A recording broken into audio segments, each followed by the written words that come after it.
इन दिनों स्टेटहुड का मुद्दा बहुत गरमाया हुआ है और पे हम बात करें कि भारतीय जनता पार्टी के जो हमारे साथ एक कर्मठ कार्यकर्ता हैं, अच्छा कार्य किया और ये कहें पार्टी ने इनको समय समय पर इनका प्रमोशन किया और कहीं ना कहीं ये अपने ओहदे से बढ़कर ऊपर ओहदे पर चले गए और लगातार पार्टी के लिए ये बहुत बढ़िया काम करते हैं, सुंदरबनी के लिए बढ़िया काम करते हैं, पब्लिक के लिए काम करते हैं। और जब पब्लिक के काम करते हैं तो हमारा भी दिल करता है कि इनके साथ हम बैठें, पब्लिक के मुद्दे डिस्कस करें। इन सब पे बातचीत करने के लिए हमारे साथ राजेंद्र गुप्ता जी हैं। क्या कहेंगे, आज आपने भी देखा कि लगातार नेशनल कॉन्फ्रेंस जो है इस मुद्दे को लेकर चल रही है कि हमें स्टेटहुड चाहिए, स्टेटहुड चाहिए। तो क्या लगता है कि आपको जिस तरह के उनका रवैया, जिस तरह के वो काम कर रहे हैं, उनसे लेकर स्टेटहुड मिलेगा? सबसे पहले तो मैं आपका धन्यवाद करता हूं। आप हमेशा जो पब्लिक के मुद्दे होते हैं, जो लोगों को परेशानी आती है, उसके उनको उजागर करते हैं। जैसा कि आपने कहा, जो स्टेटहुड के लिए जो इन्होंने एक स्लोगन चलाया हुआ है, दिल्ली चलो दिल्ली चलो। कुलदीप जी, मुझे समझ नहीं आती, गवर्नमेंट इनकी है, ये बार बार यही कहते हैं हम कुछ नहीं कर सकते। किसी दफ्तर में अगर कहीं जाना हो, आपने देखा सुरेंद्र चौधरी जी जाते हैं, आप मेडिकल में चले जाओ या PH डिपार्टमेंट में चले जाओ, वहाँ चले जाते हैं। अगर इनके पास पावर नहीं हो तो वह कैसे जाएंगे? तो फिर इनको स्टेटहुड की क्या पड़ी है? इन्होंने जो जनता से जो वादे किए हैं, पहले वो ही नहीं पूरे कर रहे। अपनी जो जनता से वादे किए क्यों नहीं पूरे कर रहे? जब तक ये जनता के बीच में नहीं जाएंगे, लोगों का काम नहीं करेंगे, इनको हक ही नहीं है जो स्टेटहुड के लिए ये प्रोटेस्ट करें किसी प्रकार का भी। सर, आपको लगता नहीं कि नेशनल कॉन्फ्रेंस अपने मुद्दों से भटक चुकी है और जो आपने जो मैनिफेस्टो में दिए गए वादे लोगों उनसे हटकर अब कहीं ना कहीं जनता का ध्यान भटकाने का काम कर रही है? देखो ना, इन्होंने अपने मैनिफेस्टो में ये बोला था, हर एक जो भी व्यक्ति है उसको 200 यूनिट जो बिजली है वो फ्री मिलेगी। एक भी वादा इन्होंने जो मैनिफेस्टो में बोला था पूरा नहीं किया। तो अब जनता के जो वादे किए हुए हैं उनसे भागने के लिए इन्होंने जो नए फंडे रोज अपनाते रहते हैं, कभी कुछ बोलते हैं, कभी कुछ बोलते हैं। ऐसे नहीं काम चलने वाला। हम यही कहेंगे, आप अगर जनता के काम नहीं कर सकते तो छोड़ दो, रिजाइन दे दो। अगर आप काम नहीं कर सकते, आप जनता के वादे नहीं पूरे कर सकते, तो आपको कुर्सी पर बैठने का भी कोई हक नहीं है। सर, इनको क्या पड़ी है कि जो जनता के काम है, जिनके लिए जनता ने चुना है, वो काम नहीं करने, सिर्फ स्टेटहुड के पीछे पड़े हैं, हमें स्टेटहुड चाहिए, स्टेटहुड चाहिए। तो क्या आपको क्या लगता है कि घाटी के अंदर भी वहाँ पर रैली की और जम्मू के अंदर भी रैली की? ये स्टेटहुड का खाली इन्होंने बहाना बनाया हुआ है। इन्होंने कुछ लेना देना नहीं है स्टेटहुड से। लोगों का ध्यान डाइवर्ट करने के लिए उन्होंने ये सब कुछ कर रहे हैं। जब हालात साजगार होंगे, माननीय गृह मंत्री जी ने ये कहा हुआ है, हम स्टेटहुड जरूर देंगे। लेकिन आप देख रहे हो अभी ऐसे हालात नहीं है जहां पर स्टेटहुड जो है वो बहाल कर दी जाए। सर, क्या लगता है भारतीय जनता पार्टी के जो लीडर हैं वो ये बयान कर रहे हैं अभी अनुकूल परिस्थितियां नहीं है, तो अभी देखो, ये ऊपर लेवल की बात है, मैं इसके बारे में आप किसी प्रकार की व्याख्या नहीं कर सकता। लेकिन हमें लगता है जब भी हालात ठीक होंगे स्टेटहुड जरूर मिलेगी। सर, भारतीय जनता पार्टी के ऊपर एलिगेशन लगाए थे CM उमर अब्दुल्ला साहब ने कि हमारे कुछ जो मंत्री हैं उनको खरीदने की कोशिश की, 20 से 30 करोड़ रुपया एक मंत्री पद देने।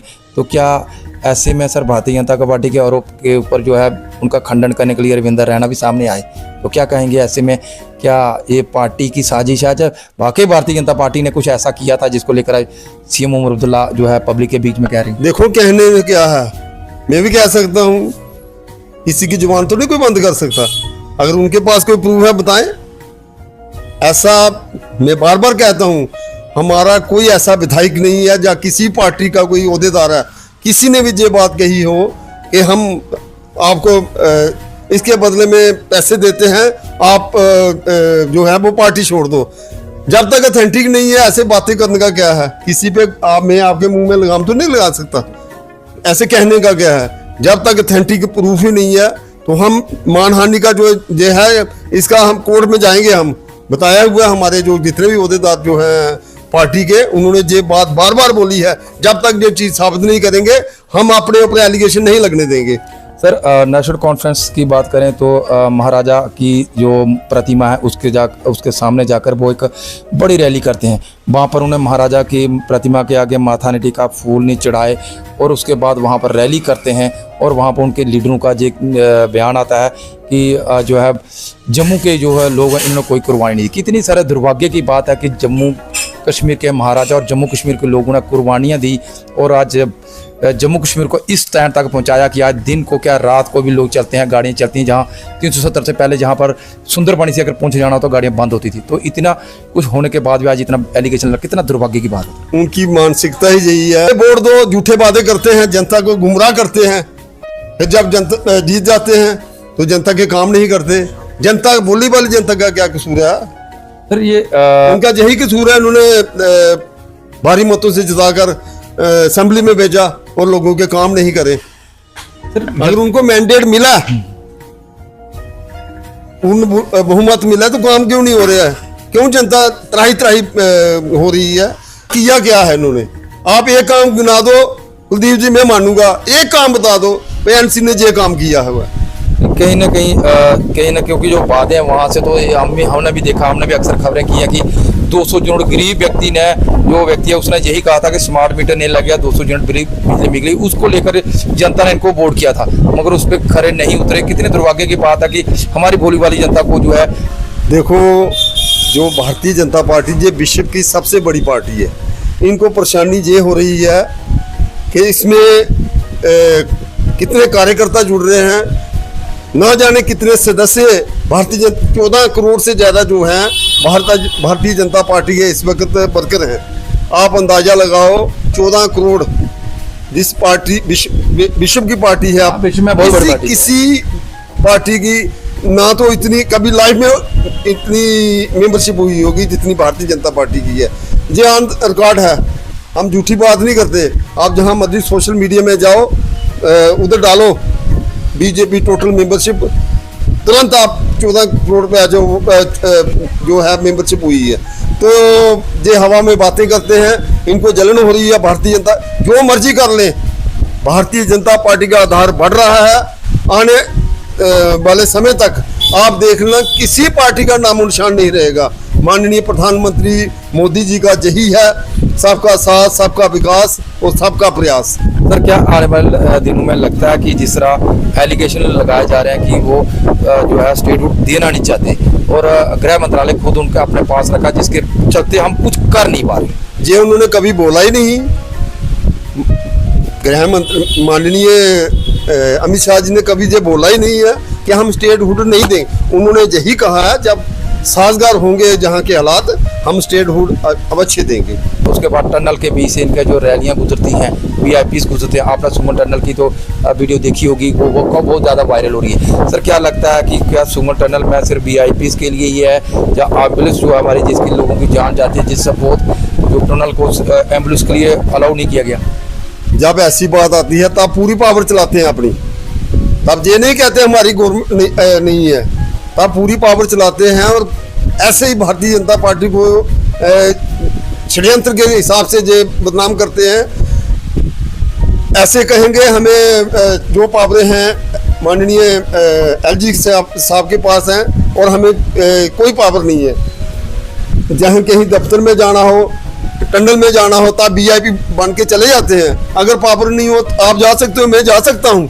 तो क्यों आम लोगों के लिए जो इनके कार्यकर्ता हैं उनको के लिए जो टनल खोली गई, ये मैं यही कहूँगा प्रशासन से भी, आम जनता के लिए इन्होंने कुछ नहीं किया। अगर ये लोगों का ध्यान नहीं रखेंगे तो आगे आने वाले समय में जो एनसी आपको नामो निशान नहीं मिलेगा। भारतीय जनता पार्टी की पूर्ण सरकार बनेगी। मैं दावे से कहता हूं, हमारे जो विधायक हैं जो जीते हुए हैं, अपने दिल मन से काम कर रहे हैं। उनको पीछे से गाइडलाइन आई हुई है माननीय प्रधानमंत्री नरेंद्र भाई मोदी जी से, आपने लोगों के काम करने हैं। ये नहीं है आप जीत गए हो, घर में बैठ जाना है, लोगों का ध्यान रखना है, लोगों के बीच में। सर अक्सर हम देख रहे हैं हमारे जो एमएलएस हैं ठाकुर रणजीत सिंह जी वो लोगों के बीच जा रहे हैं, वहाँ पर हम देख रहे हैं जगह जगह पोस्टें हैं, लोगों की समस्या सुन रहे हैं। तो क्या एसएमएस है, क्या ये सिर्फ पोस्टें ही हैं या सुंदरबनी के अंदर कोई डेवलपमेंट भी हो रहा है? डेवलपमेंट हो रही है। आप सुंदरबनी में ये देखो 3 स्कीमें पानी की सप्लाई की बनती है गैग में, ठीक है। वहाँ पर सिर्फ 3 लाख रुपये का जो था वो काम था रिपेयरिंग का, उन्होंने उसके लिए फंडिंग दी, वो सुचारू रूप से जो है वो बहाल हो गई है। एक ट्यूबवेल लगा हुआ है इधर, आपने देखा होगा। ये भी थोड़े से काम के लिए मैं डिपार्टमेंट को भी इसके बीच में लूँगा, वो ध्यान ही नहीं देते, ना काम करते, उसको भी सुचारू रूप से चलाने का माननीय विधायक जी ने प्रयास किया। और साथ में जो फिल्टर प्लान लगा हुआ है वहाँ पर भी विधायक जी खुद जाते हैं, खुद चक्कर लगाते हैं, इनिशिएटिव लेते हैं। वार्ड नंबर 1 में सैलाब के कारण जो ट्रांसफार्मर बह गया था, माननीय विधायक ठाकुर रणजीत सिंह जी ने वो ट्रांसफार्मर लगवाया और लोगों को उससे काफ़ी सहूलियत मिली है। तो आपसे रिक्वेस्ट करेंगे कि जहाँ पर दिक्कत आ रही है उन दिक्कतों को दूर किया जाए, क्योंकि इन दिनों पानी की थोड़ी दिक्कत बहुत ज़्यादा है, लोग जो है परेशान हैं। 10-12 आपको पता है भारतीय जनता पार्टी की जहाँ गवर्नमेंट जब बनी थी, सिर्फ 2-3 साल बाद उसके कोरोना काल हो गया, तभी से जो स्कीमें चली हैं और लोगों को पानी मिल रहा है। 70 साल से इन्होंने किया क्या है? पानी की जो समस्या बनी है इन्हीं की देन है, लोगों को बिजली नहीं मिल रही इन्हीं की देन है। आस्ता आस्ता जो हैं वो हालात साजगार हो रहे हैं। हमारे विधायक जो हैं, खासकर मैं अपने विधायक कालाकोट के विधायक जी की बात करूंगा, वो घर में बैठते ही नहीं है। उनका डेली उन्होंने रात को प्रोग्राम सेट करना, सुबह कहाँ निकलना है, मेरा वहाँ टाइम टेबल है, और हर एक व्यक्ति से मिलते हैं। ये नहीं है कि मेरी बात सुने कार्यकर्ता की, ना, वो पहले तरजीब जो देंगे वो जो बाहर से आए होंगे उनको पूछते हैं आपको क्या परेशानी, क्या काम है, और उनको बता, ये नहीं आश्वासन नहीं दिया जाता भाई आपके काम करूंगा, उनको लारा भी नहीं लगाया जाता। यही कहा जाता है कि आपके काम जो है टाइम टू टाइम होंगे। ये मैं आपसे अगर वोट लिए हुए हैं, मैं आपका कर्जदार हूँ और मैंने आपका काम करना है। सर, घर से ही उन पे एक एलिगेशन लगा है कि जो नेशनल कॉन्फ्रेंस के एक लीडर हैं जशुवर्धन जी, मैंने उनका एक इंटरव्यू देखा, उन्होंने कहा कि जो काम जो आज आए हुए हैं, जिनके जो रिबन काट रहे हैं, ये इनके नहीं है, ये हमारे डीडीसी जो भी उनके तरफ से काम रखे गए थे, ये उनके पास कोई कुछ नहीं है, ये कुछ नहीं कर पा रहे। तो क्या ऐसे में क्या उनके एलिगेशन कितने सही हैं सर, जो जशुवर्धन जी के एमएलए के ऊपर लगाए? आपने देखा होगा PMYS के तहत रोडों के लिए कितना पैसा आया, कालाकोट म्यूनसिपैलिटी के लिए कितना पैसा आया, सुंदरबनी म्यूनसिपैलिटी के लिए कितना पैसा आया, सुंदरबनी जो दूर दराज के इलाके हैं उनको रोड कनेक्टिविटी कितनी दी गई है। हम किसी के मुंह में लगाम नहीं लगा सकते। जो वो ना जीते हुए हैं उन्होंने इनके खिलाफ बोलना ही बोलना है।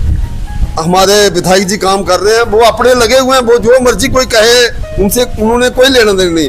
उनका यही मिशन है, मैंने लोगों का काम करना है, मेरा चाहे जो मर्जी मेरे खिलाफ कोई बोले, उनका जो ध्यान एक ही तरफ केंद्रित है, मैं लोगों के बीच रहूँगा, लोगों के काम करूँगा। सर, जिस तरह एमएलए साहब ने जब इलेक्शन के पहले भी कहा था कि मैं सुंदरबनी और कालाकोट को, तो क्या आपको लगता है कि सुंदरबनी और कालाकोट में जो डेवलपमेंट के काम है एक ही बराबर हो रहे हैं? बिल्कुल एक ही बराबर।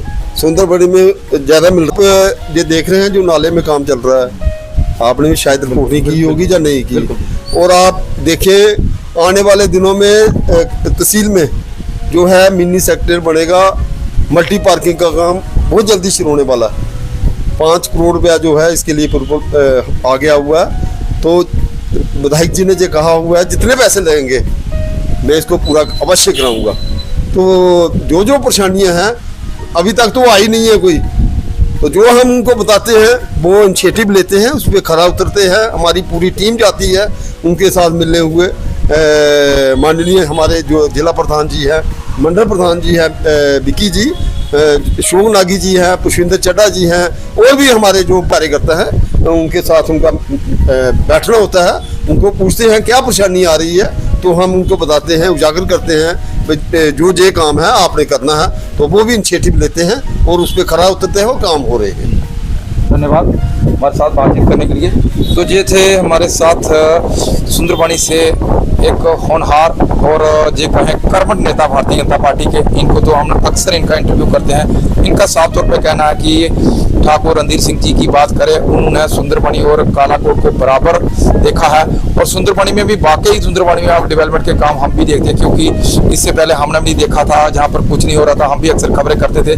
मगर अब जब हम खबर करने के लिए आते हैं तो कहीं ना कहीं डेवलपमेंट देखते हो तो हमारा भी दिल खुश करता है कि खुश होते हैं हम भी कि हमारे सुंदरबनी में डेवलपमेंट हो रही है, कालाकोट में भी हो रही है। तो हम ऐसे में चाहेंगे कि और बढ़िया करें, बहुत अच्छा काम करें, लोगों के बीच में आए।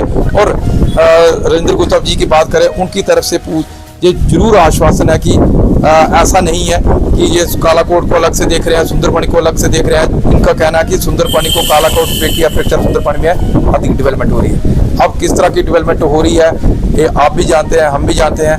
कमेंट सेक्शन में अपनी राय जरूर रखें कि ताकि हमें भी पता चले कि डेवलपमेंट के लिए ठाकुर रणधीर सिंह जी ने कितने कदम सुंदरबनी के लिए उठाए हैं, कितने कदम जो है कालाकोट के लिए उठाए हैं। धन्यवाद।